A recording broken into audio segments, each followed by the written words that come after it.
Hello dear fans. Why is it dark at night? A question that interests many children, and sometimes their parents. Why is it dark at night and light during the day? If you have thought about this with your children and do not know the correct answer, read carefully. Everything is very simple.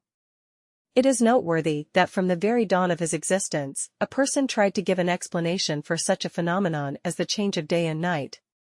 He was associated with the fact that the sun god traveled daily in his fiery chariot to heaven and gave people light, but at night he left them, leaving them in the power of the dark deities of the night and the moon.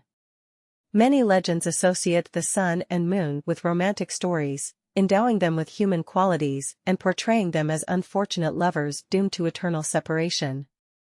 For some peoples, the arrival of the night was personified by a large black bird covering the sky with its wing, while for others the same function was performed by the night goddess, wrapping the earth in a black shroud or in the fabric of her dress, on which the stars and the moon were sewn. The very first and logical explanation is associated with the fact that due to constant rotation around its own axis, the Earth periodically turns to the sun in one or the other side.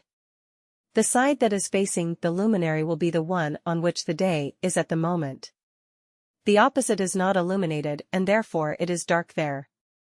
Although the sun shines very brightly, the Earth blocks its light with its own surface and prevents it from penetrating the dark side. However, not everything is as simple as it seems at first glance. In 1823, astronomer Olbers drew attention to the fact that there is more than one sun in the universe, therefore, light from other suns should illuminate both sides of our planet, regardless of how they are turned to the sun of our galaxy.